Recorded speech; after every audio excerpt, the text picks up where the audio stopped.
మన 144 టీవీలో వ్యాపార వాణిజ్య ప్రకటనల కొరకు సంప్రదించండి 9246891116.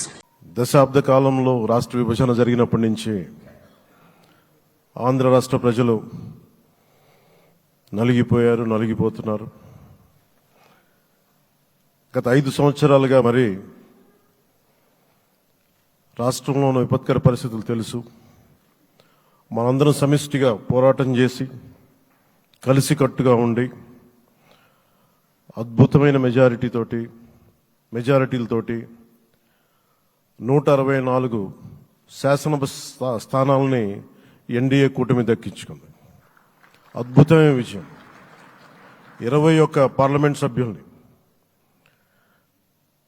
మన సెంట్రల్ హాల్లో కూడా మాట్లాడుతూ ఉంటే అందరికీ ఆంధ్రప్రదేశ్ విజయం, తెలుగుదేశం, జనసేన, భారతీయ జనతా పార్టీతో కూడిన ఎన్డీఏ కూటమి విజయం దేశం మొత్తం చాలా ఒక స్ఫూర్తినిచ్చింది. ప్రతి ఒక్కరి విజయాన్ని వారి రాష్ట్రాల్లో ఎలా దీన్ని ముందుకు తీసుకెళ్లాలి, ఒక్క ఓటు చీలకుండా అలయన్స్ అంటే ఎలా ఉండాలి అనేది మన ఆంధ్ర ప్రాంత ప్రజలు, మన ఆంధ్ర రాష్ట్ర ప్రజలు మనందరం కలిసి కట్టుగా చూపించాం. 2021 మార్చి 14న ఇప్పటం సభలో నేను ఒకటే తెలియజేసుకున్నాను, ఆ ప్రభుత్వ వ్యతిరేక ఓటుని చీలనివ్వను. ఆ మాట మీద ఉన్నాం, ఆ మాట మీద నిలబడ్డాం. ఒడిదుడుకులు ఎదుర్కొన్నాం, తగ్గాం, కానీ నిలబడ్డాం.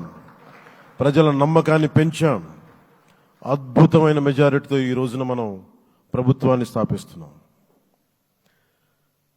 చాలా మాటలు ఇచ్చాం. పొద్దున కూడా జనసేన లెజిస్లేటివ్ పార్టీ మీటింగ్లో నాయకుడిగా ఎన్నుకున్న సందర్భంలో మాట్లాడుతూ మనం చాలా మాటలు ఇచ్చాం.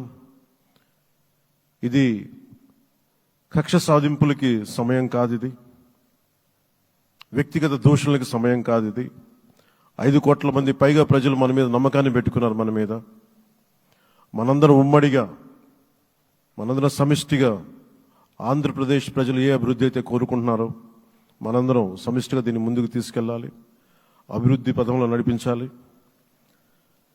విద్య, వైద్యం, ఉపాధి, సాగునీరు, తాగునీరు, లా అండ్ ఆర్డర్ ఇవన్నీ చెప్పొచ్చాం. మనం బలంగా నిలబడతామని. అలాగే మేనిఫెస్టోలో, ఉమ్మడి మేనిఫెస్టోలో చాలా మాటలు ఇచ్చాం.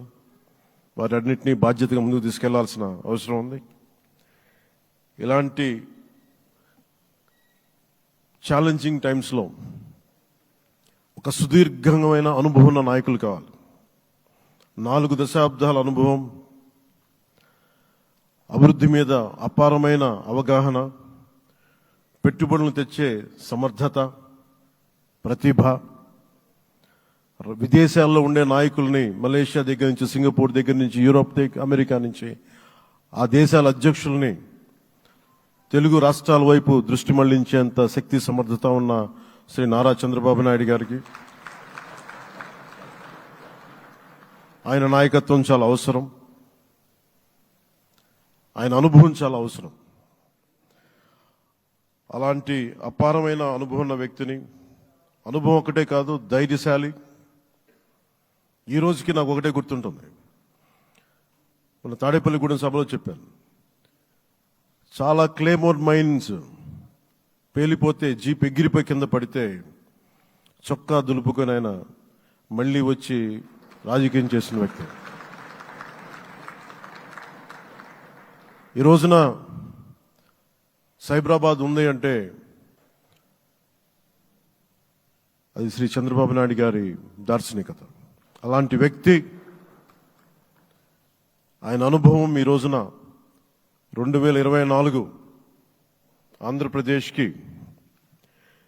ఎన్డీఏ కూటమి తరపు నుంచి ముఖ్యమంత్రి అభ్యర్థిగా శ్రీ నారా చంద్రబాబు నాయుడు గారి పేరుని జనసేన పార్టీ పక్షాన నుంచి మేము బలపరుస్తున్నాం.